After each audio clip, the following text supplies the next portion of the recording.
A graça e a paz do Senhor Jesus Cristo, tudo bem com vocês? Diante das imperfeições dos cristãos, nós somos cristãos. E o que é um cristão? Cristão é aquele que é seguidor de Cristo. Cristão é aquele que procura, por boa vontade, seguir aquilo que Jesus nos ensina. Então, se você é uma pessoa que na sua boa vontade, sinceridade, honestidade consigo mesmo e com Deus, segue os ensinamentos de Cristo, mesmo você, com todas as suas imperfeições, você ainda assim é um cristão. Eu procuro sempre diferenciar, em meus vídeos eu tenho sempre diferenciado, em minha vida também tenho diferenciado a palavra crente de cristão. Eu faço uma distinção entre ambas as palavras. Porque crente para mim, até o diabo é, como o ditado popular por aí fala, querendo dizer que todo mundo pode se dizer crente, mas poucos podem se afirmar cristãos. Porque cristão é o seguidor de Cristo. Crente é aquele que muitas vezes está dentro de uma igreja na falsidade, na hipocrisia. Crente é aquele que não tem compromisso com Deus. Crente é aquele que ele é falso em todos os seus caminhos. Crente é aquele que pratica maldade velada e disfarça-se ainda de puro aos olhos dos homens, quando na verdade, diante dos olhos de Deus, todos estão descobertos. Então, esse é o crente. Agora, o cristão é aquele que, embora sendo imperfeito, embora sendo falho, embora sendo pecador, ele está constantemente trabalhando as suas próprias imperfeições para que venha alcançar as perfeições de Deus. Esse é o cristão. E ele faz isso mediante os ensinamentos do nosso Senhor e Salvador Jesus Cristo, mediante a Bíblia Sagrada, mediante os ensinamentos da palavra de Deus. Esse é o cristão. Então, por isso que eu faço uma distinção entre crente e cristão. Cristão é o seguidor de Cristo. Mas muito bem, o cristão, mesmo sendo sincero diante de Deus, ele vai tropeçar muitas vezes em sua caminhada cristã. Por que vai tropeçar? Porque, logicamente, nós não somos perfeitos. Nós estamos no caminho da perfeição, mas não somos perfeitos. Esse caminho da perfeição é o Cristo. Nós carregamos dentro de nós muitos conflitos, muitas dores, carregamos dentro de nós muitas imperfeições que muitas vezes, uma ou outra hora, aquilo se manifesta de dentro de nós. E então as pessoas, elas ficam admiradas no mau sentido daquilo que elas enxergam em nós, naqueles momentos em que nós não estamos tão bem conosco mesmos. Somos seres humanos. Um cristão, ele se ira. Um cristão, muitas vezes, na sua impulsividade, acaba falando uma besteira. Um cristão, muitas vezes, ele cai em pecado. Um cristão, ele muitas vezes comete atos vergonhosos. Nós somos passíveis dessas atitudes, porque somos falhos, somos imperfeitos. Mas o verdadeiro cristão, embora cometendo todos esses erros, caindo muitas vezes no pecado, porque o cristão ele cai em pecado. A Bíblia Sagrada não fala que se 7 vezes o justo cair, o Senhor o levantará? Isso quer dizer que o justo ele pode cair 7 vezes, significa o quê? Que ele vai cair não somente uma vez. Não é que Deus está liberando a queda do cristão, não é que Deus está falando assim, olha, eu vou passar por cima do seu pecado, eu vou fazer vistas grossas com relação ao seu pecado, afinal de contas, você tem oportunidade de cair 7 vezes. Não é isso. E 7 também indica o número da perfeição. Significa que nós cairemos até encontrarmos a perfeição, até sermos aperfeiçoados por Deus. Pois é, mas embora o cristão muitas vezes tropeçando em suas próprias pernas, tropeçando nas pedras do mundo, caindo neste ou naquele pecado, ele com rapidez vai se arrepender das suas más ações e vai procurar se consertar diante de Deus. Afinal de contas, ele está em sinceridade de espírito diante de Deus. Ele não quer permanecer no caminho da transgressão. Ele não se compraz mais no caminho do pecado, embora sendo pecador, e daí a sua dificuldade no caminho da luz, no caminho da perfeição. Pois é, os verdadeiros cristãos, eles pecam, os verdadeiros cristãos são falhos, não são super-homens, não são mulheres maravilhas, não são seres perfeitos, são seres em aperfeiçoamento. O ímpio não, o crente, vamos dizer assim, o hipócrita não. O hipócrita é aquele que finge na verdade, caminhar pelo caminho da luz, quando na verdade ele se satisfaz no coração dele no caminho das trevas. Aqui está a diferença. A igreja está cheia de ímpios com Bíblia na mão. A igreja está cheia de hipócritas. A igreja cristã está cheia de pessoas que não levam a sério a Deus, principalmente nesse século em que nós estamos vivendo. Pessoas que estão dentro da igreja por vários e diversos motivos, menos pelo motivo correto, que é viver unicamente para Jesus, para a glória do nome de Jesus, buscando a sua própria santificação, buscando uma seriedade diante de uma aliança que fez com Deus. A maioria das pessoas não está nem aí para esta aliança, não estão preocupados com o que está escrito na palavra de Deus. Não é a Bíblia que tais pessoas seguem. Bom, tais pessoas, essa classe de pessoas que estou me referindo aqui, é a parte. São pessoas que estão destinadas realmente ao inferno se não mudarem as suas atitudes. Agora, os cristãos, os verdadeiros cristãos, eu falei para vocês que eles também erram, eles também pecam. E então, diante disso, o mundo passa a apontar-lhes o dedo, passa a apontar-lhes o dedo acusador de uma forma violenta, de uma forma impiedosa, de uma forma implacável.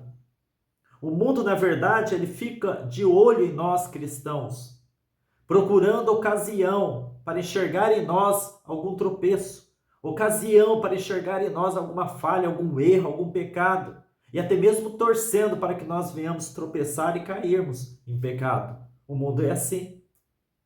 Para quê? Por que o mundo age desta forma? Porque o mundo se sente tão incomodado com o nosso estilo de vida, que é adorar a Deus, que é buscar, mesmo em nossas imperfeições, a perfeição de Deus, porque essa busca da perfeição de Deus é uma verdadeira afronta àqueles que vivem nas trevas, no caminho errado. É uma condenação silenciosa ao estilo de vida ímpio. Por isso que o ímpio odeia o cristão. Por, consequentemente, odiar também a Cristo. O ímpio odeia o cristão porque, no fundo, ele odeia Cristo. Ele não aceita os ensinamentos de Cristo, que tanto confrontam o estilo pecaminoso do cristão, do ímpio. Então o ímpio passa a atacar os representantes de Cristo aqui na terra. Quem? Os cristãos. Então o ímpio fica desejando que o cristão caia, que o cristão peque.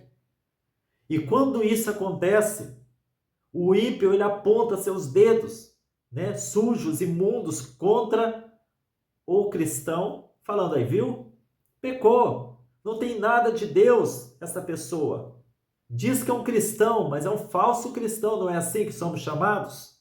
É um hipócrita, é um mentiroso, não tem nada de Deus nessa pessoa, é falsa. Mas eu costumo sempre pensar, e muitas vezes já escrevi também essa frase que eu vou falar para vocês aqui no Facebook, que é melhor nós estarmos no caminho da luz, mesmo que cambaleando, do que estarmos no caminho das trevas a passos firmes.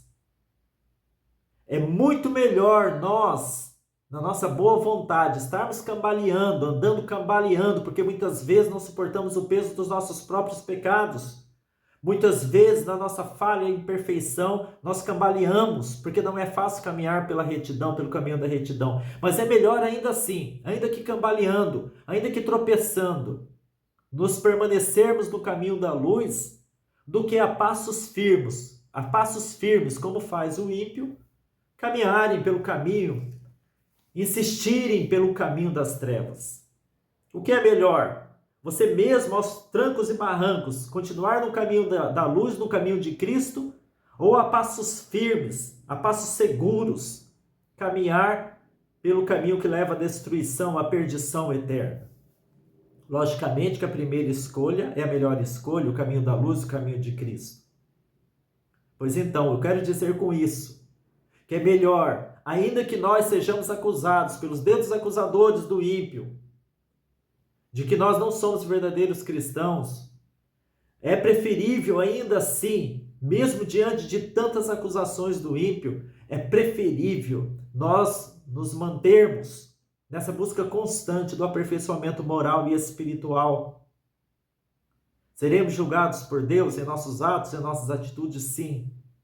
Seremos julgados por Deus, porque diante de todas as nossas más ações, a nossa consciência será apresentada diante do tribunal de Cristo um dia, para que nossas obras sejam julgadas, assim fala a palavra do Senhor Deus. Então, esse é mais um dos motivos pelo qual nós devemos nos esforçar dia após dia para irmos nos santificando, para irmos nos melhorando, para buscarmos a cada dia mais a semelhança, a imagem e semelhança espiritual de Jesus Cristo. Então, mesmo com todas as nossas imperfeições, mesmo você com todas as suas imperfeições, se você é um cristão sincero, verdadeiro, permaneça ainda aqui debaixo de uma série de acusações indevidas contra você, ou mesmo justas com relação às suas atitudes. Mas eu creio que você, se está recebendo acusações justas, o que são acusações justas? Quando você erra e realmente errou, você falhou, você pecou, então é justo você receber as acusações. Não é justo para quem está te acusando, porque quem está te acusando também é pecador, também erra como você. Quando eu falo que são justas as acusações contra você, é que você tem que aceitar as críticas, porque afinal de contas, você errou mesmo. Você errou, mas como um verdadeiro e bom cristão, você vai se arrepender, e vai se arrepender com rapidez, e vai retomar o caminho da luz, e assim deve ser feito, porque há esperança para você, há perdão para você.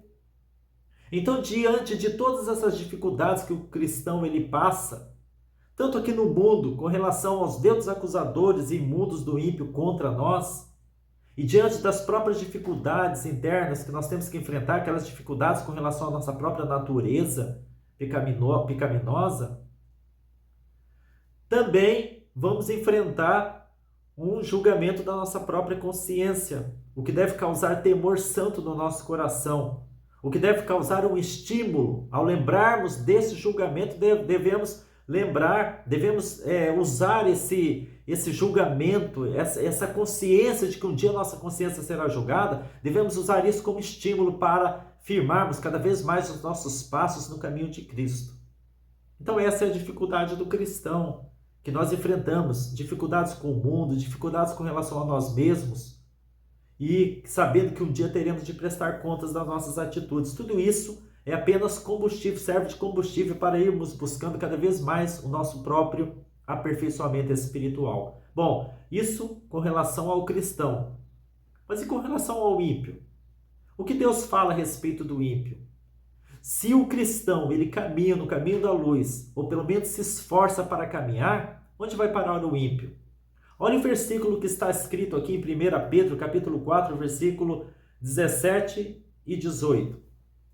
Olha só, porque já é tempo que comece o julgamento pela casa de Deus. Olha só, o julgamento começará pela casa de Deus. Começará pelos filhos de Deus, pelos cristãos. Então você que é verdadeiro cristão, continue seguindo o teu caminho, continue firme no seu propósito de servir a Deus. Com relação a essas igrejas, e está havendo muitas igrejas que estão fazendo palhaçadas, um verdadeiro circo com relação ao evangelho. São pastores querendo ganhar dinheiro nas costas das pessoas. São cristãos descompromissados que estão fazendo do evangelho um verdadeiro circo. São cultos antibíblicos, são cultos onde a Bíblia Sagrada foi jogada no lixo. O que se prega em cima dos altares das igrejas, atrás dos púlpitos, não passa de filosofia barata, psicologia barata. São coaches apresentando aquilo que chamam de evangelho, mas nunca foi evangelho.